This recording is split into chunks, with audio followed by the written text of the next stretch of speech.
For this project, we actually brought in 16 coils of metal, and these are 21-inch basically wide, and the coils are varied in length sometime, and of course that means they're varied in weight sometimes, but the average coil weighs about 2,500 pounds. We had 16 of these for this project.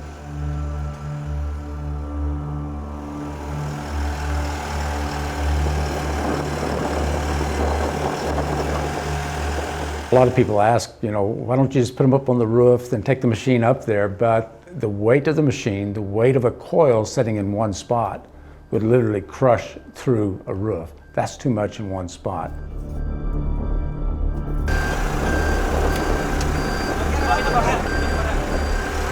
Each one of the panels were fabricated, roll formed on the ground, stacked up, ready to be lifted up on the roof.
We recommended metal to solve the company's problems. TPO, a good way to go for a nearly flat roof, was only going to last around 15 or 20 years with the hailstorms that we have and with the UV ray here in Central Texas.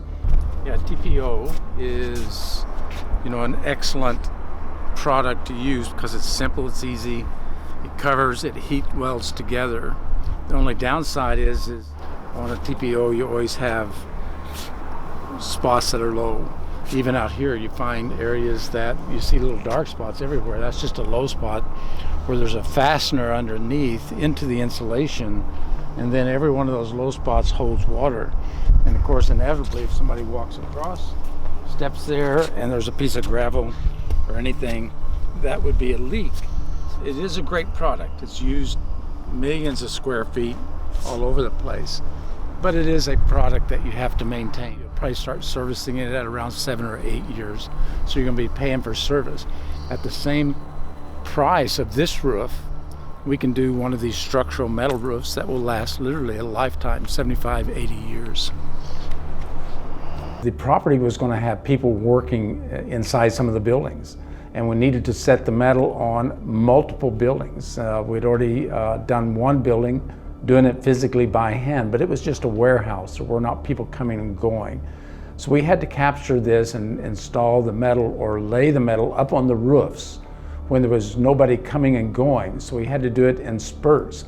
That meant that we had to set a crane in one spot and reach 3 different buildings. So we brought in a 100-ton crane to make that reach. When we were deciding what to use, whether to go with some sort of a single-ply membrane or metal, it became real obvious that because the company that is in the buildings owns the buildings, that they wanted it to last as long as possible. In other words, get the best return on their money. So metal became the practical choice simply because it lasts 4 times as long as most any single-ply roof.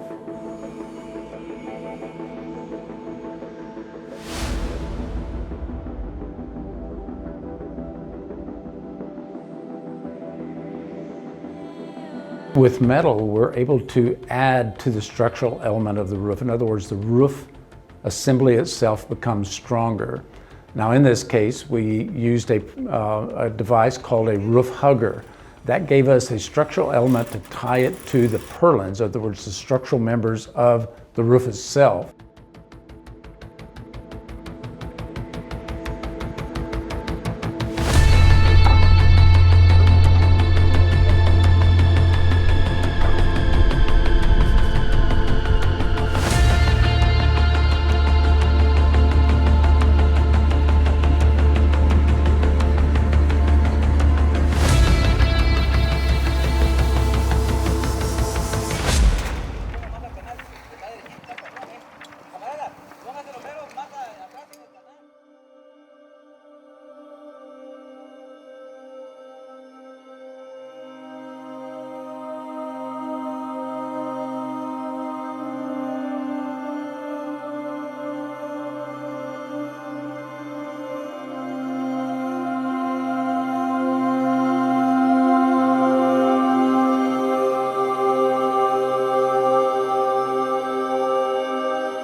So this was an exciting project, not just for us, but this was an exciting project for the owners. The entire thing kind of turned into, wow, we're really doing this right. We're putting roofs on that's really going to last.